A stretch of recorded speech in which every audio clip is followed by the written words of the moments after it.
Qu'est-ce qu'on nous a dit le 5 février? On nous a dit que Adema est mort dans l'avion qu'il a mené en Israël, machin, tout ça. Qu'il est mort le 5 février, et catastrophe nationale et tout ça. Et donc il y a eu tellement de versions, les gens ont dit ci, les gens ont dit ça. Bref, personne n'a jamais vu le corps. Et personne n'a jamais vu le corps. Et dans certains villages, certains n'ont jamais cru qu'il y a des mains morts. Les gens pensent qu'il y a des mains toujours vivants. Bref, on a diffusé dans l'opinion de fausses informations, de fausses pistes, tout ça, pour faire croire. Ils nous ont donné des versions pour mélanger les gens et tout. Et on va voir la vraie version aujourd'hui. Est-ce que vous pensez qu'il y a des mains morts le 5 février? Est-ce que vous pensez vraiment qu'il y a des mains morts le 5 février?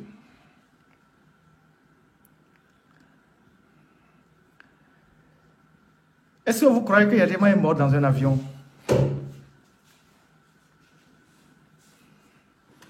Est-ce que vous croyez qu'il y a des mains morts dans l'avion? Est-ce que vous pensez qu'il y a des mains dans le caveau qu'on montre là, la tombe qu'on montre que c'est le caveau de la famille là? Est-ce que vous pensez que son corps est dedans?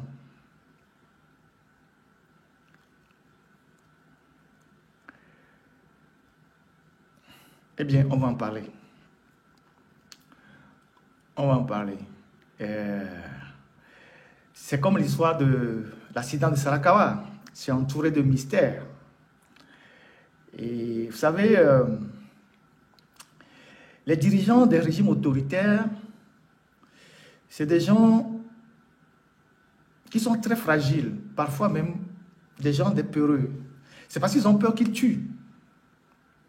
C'est parce qu'ils ont peur qu'ils tuent. C'est des gens qui n'aiment pas qu'on leur inflige le traitement qu'ils réservent aux autres. En 91 ou 92, mais je pense que c'est 91, quand Nicolas Ceausescu a été renversé et fusillé sur la place publique en Roumanie, Mobutu, qui était son ami, n'a pas supporté que son ministre de la Communication puisse passer l'extrait du renversement et de la fusillade, et de l'exécution plutôt, de Nicolas Ceausescu à la télévision zaïroise. Il a limogé rapidement le ministre de Dominique Sakombi, le ministre de la Communication et de l'Information. Parce que Mobutu, en revoyant les images de l'exécution de Ceausescu, lui-même, il intériorise sa propre fin. Donc, il a limogé tout de suite son ministre de l'Information, Dominique Sakombi. Hitler, lorsqu'il a appris que son ami et allié, le Duce, Mussolini, Benito Mussolini, a été arrêté et exécuté par les forces alliées et tout ça, en Italie, puisque Mussolini, il a été non seulement exécuté, mais les gens ont fessé son cadavre et ils l'ont traîné par terre. Et Hitler a dit, ça a tellement traumatisé Hitler, la fin de Mussolini, que Hitler a dit que mon corps ne servira pas d'instrument à amuser ces foules hystériques. Mon corps ne servira pas d'instrument à amuser ces foules historiques. D'où il a pris la décision que si quelque chose devait arriver, il ne faut jamais que son corps tombe dans les mains de ses adversaires. C'est pour ça que quand ils se sont suicidés avec sa femme Eva Braun, et quand j'étais à Lomé, il y avait un très bon livre d'Eva Braun. Eva Braun, c'était la compagne de Hitler. Il y a un livre qui a été consacré à Eva Braun et leur chien. Et Hitler, quand les Alliés rentraient à Berlin et dans la résidence d'Hitler, il était déjà pratiquement consumé. Et donc, certains dictateurs sont comme ça. Même dans la mort, ils ne veulent pas que les peuples qu'ils estiment avoir été leurs sujets viennent découvrir leurs cadavres. Donc, ils font tout pour partir dans le mystère, pour que le mystère reste le plus longtemps possible. Et Adéma n'est pas mort le 5 février. Il n'est pas mort le 5 février. Il n'est pas mort dans l'avion. Déjà, une semaine avant, 4 ou 5 jours avant, il était en très mauvaise forme. Et il avait annulé tous ses rendez-vous à Lomé 2. Et il était au camp. RIT.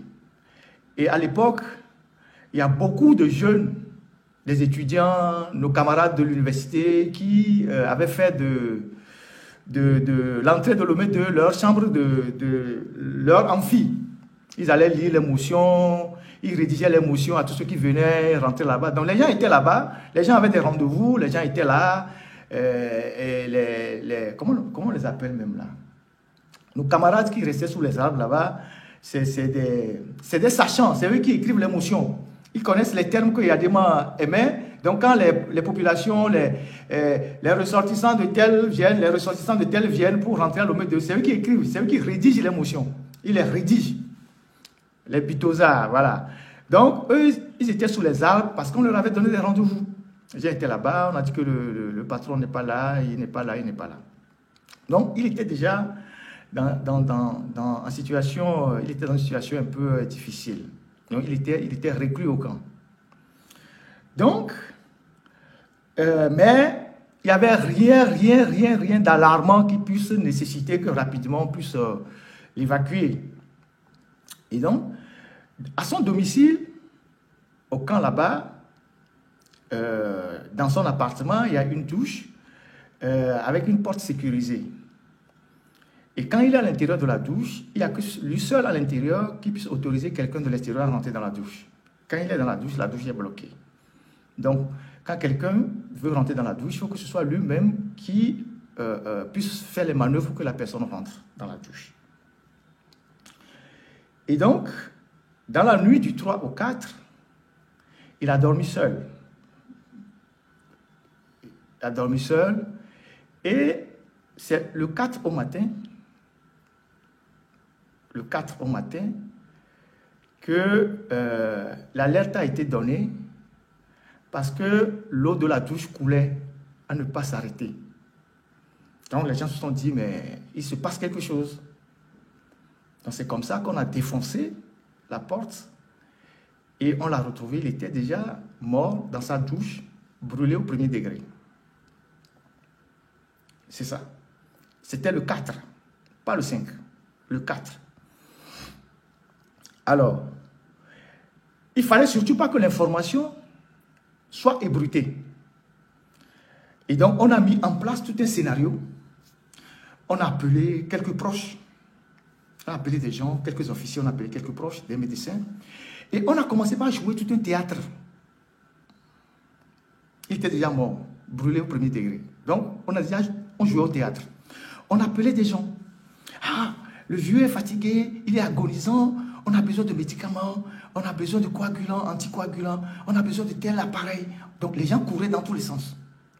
C'était une diversion parce que, comme on l'a découvert le matin, à 4 heures, mort dans sa douche, son lavabo, je ne sais pas quoi, on ne pouvait pas le sortir rapidement pour l'envoyer au nord. Ça devait attirer la curiosité des gens au camp, parce qu'il faisait déjà jour. Donc, ils ont organisé un scénario et ils ont commencé par mettre les gens sur des fausses pistes. Qu'il est malade, qu'il est agonisant, il est ci, il est ça. On a même demandé à certains, est-ce que tu peux commander un avion médicalisé? Est-ce que tu peux faire ci? Est-ce que tu peux faire ça? Tu peux faire ça. Donc, chacun était sur une piste. Pendant ce temps, on réfléchissait. On réfléchissait à divers scénarios. On réfléchissait jusqu'à la tombée de la nuit. C'est-à-dire, le corps a été découvert le matin du 4, autour de 4h, 3h30, 4h. Et donc, il faisait déjà jour. Et donc, toute la journée du 4, on a joué ce scénario de diversion. Vous voyez, on a missionné les médecins, les gens, tout ça partout. Les gens couraient dans tous les sens. Et donc, jusqu'au soir, une précision. Quand vous avez un chef d'État qui est agonisant, Il est malade, il est agonisant.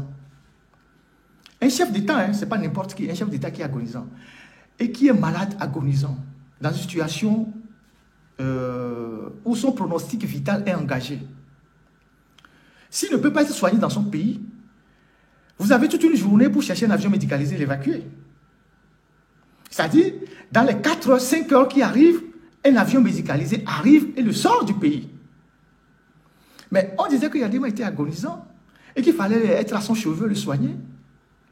Mais aucun avion médicalisé n'est arrivé. Depuis le matin, le 4, très tôt le matin, jusqu'au soir. Et donc, le soir, ils ont fini de peaufiner leur stratégie. Ils ont décidé d'envoyer le corps à Kara, à Pia.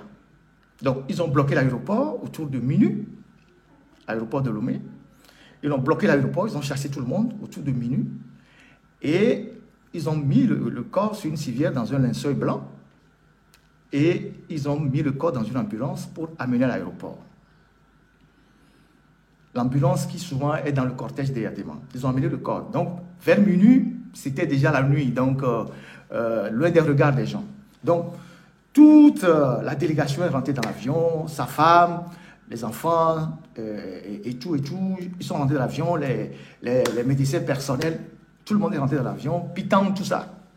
Je précise Pitan parce que c'est important, je vais en arriver là. Donc, ils arrivent à Kara, 45 minutes de vol. Donc, l'avion a décollé vers 1 heure à l'aéroport de Lomé, avec le corps dans l'avion présidentiel. Donc, quelqu'un qui est malade, toute la journée, on devait l'évacuer dans un avion médicalisé. On ne le met pas dans un avion présidentiel, c'est commercial.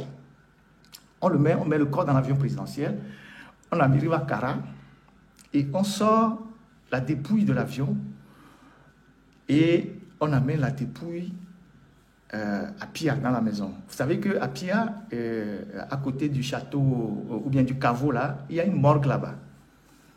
Il y a une chambre froide qui est une chambre froide d'une morgue qui est collée au caveau là-bas. Donc, dans la journée, avant que le corps soit ramené à Pia, dans les scénarios qu'ils étaient en train de faire, ils ont réussi à mettre la main sur 2 légistes ivoiriens. Les légistes, c'est généralement, à la limite, les médecins thanatopracteurs. Les thanatopracteurs. Donc, ils ont mis la main sur des légistes ivoiriens et ils ont dépêché le Fouquet pour aller chercher les 2 légistes ivoiriens. Donc, ils ont ramené le corps à Pia et ils ont mis le corps dans la chambre froide qui sert de morgue. Il y a une morgue privée là-bas et tout ça.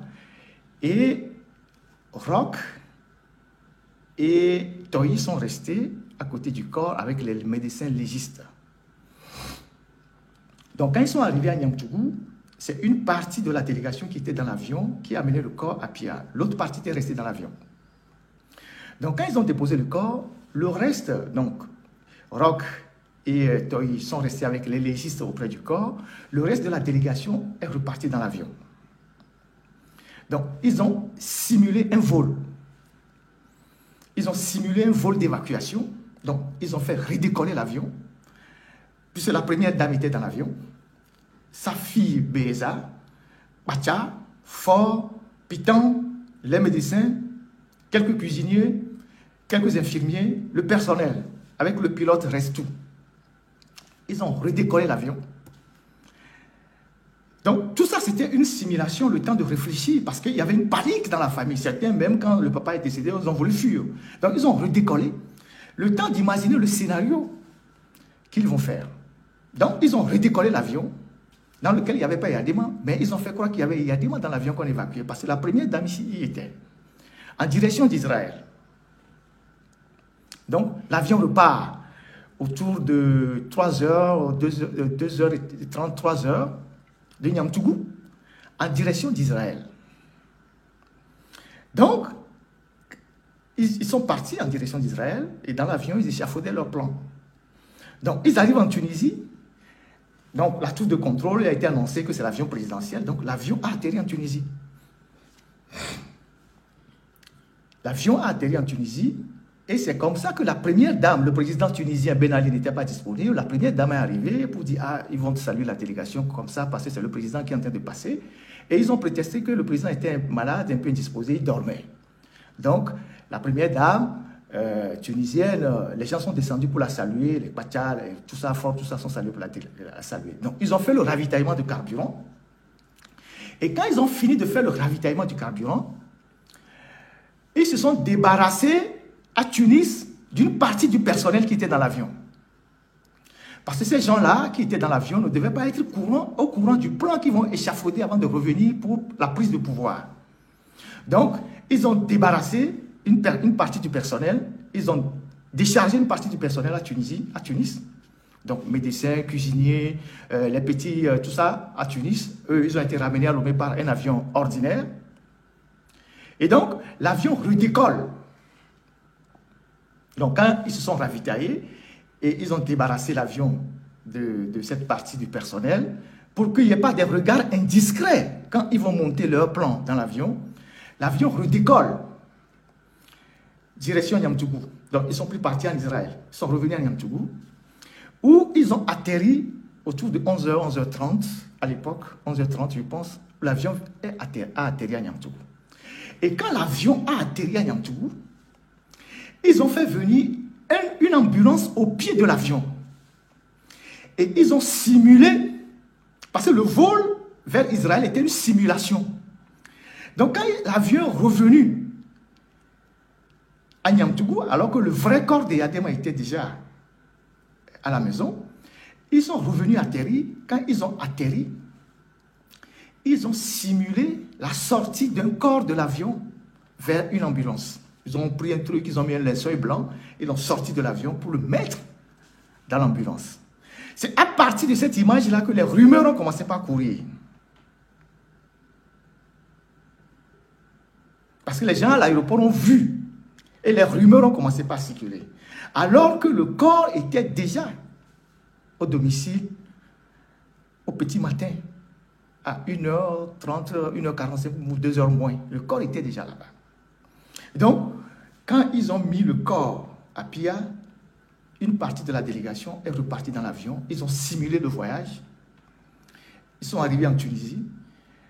Ils ont atterri pour se ravitailler.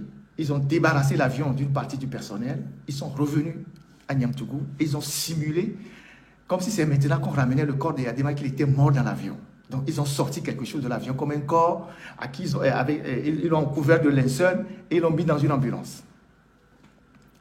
Et donc, dans l'avion, il y avait Pitan, donc le mauvais génie, et ils ont échafaudé les plans. Comment ils vont faire la succession? Donc, il y a eu des discussions, on a dit Pacha, on a dit Fort, ceci, machin, tout ça. Et Pitan, pour mélanger les officiers, a griffonné quelque chose qu'ils ont présenté pour la succession comme les dernières volontés de Yadema, à savoir que Yadema voulait que le pouvoir aille à son fils Foy Simbe. C'est Pitan qui a griffonné ça. C'est lui le cerveau. Donc, ils sont revenus donc, à Niamtougou et ils sont retournés au domicile. Donc, quand ils sont retournés au domicile à Pia, maintenant l'information est sortie. Il faut qu'ils reviennent rapidement à Lomé pour gérer les problèmes de succession. Donc, Pacha est rentré rapidement pour gérer les officiers. Entre-temps, quand le décès de Yadema a été constaté, ils ont donné les instructions à tous les officiers TAM. Vous connaissez ce qu'on appelle les officiers TAM. C'est ceux qui ont la charge des armureries et des soutes. Généralement, la plupart sont des fidèles des fidèles. Ils sont généralement de PIA et ils ne reçoivent leurs ordres que de la présidence, même pas de leur chef-corps. Donc, ils ont donné des ordres à ces officiers de PIA et les officiers TAM de verrouiller les soutes et les armureries. C'est la première mesure qu'ils ont prise. La deuxième mesure, quand maintenant le décès a été, les rumeurs ont commencé, Félix Katanga, qui dirigeait la FIR, on l'a chargé de mettre en dissuasion quelques véhicules militaires, notamment des jeeps avec des 12-7 et des chars dans les quartiers, devant les domiciles de quelques généraux et officiers supérieurs, au cas où ces gens-là voulaient se comporter autre, au cas où ces gens-là voulaient passer outre les consignes, quoi. Donc, pour les dissuader. Et donc, quand ils ont déposé le corps, ils sont revenus maintenant à Lomé pour la gestion de la suite de l'association. Donc, Patia s'est occupé de gérer les militaires avec Félix et tout ça. Fort qui était occupé à d'autres choses. Et ils sont venus annoncer publiquement que Eyadema est mort. Et donc, selon Pitan, les dernières volontés du patron quand ils étaient dans l'avion, c'est qu'il faut qu'on confie le pouvoir à son fils.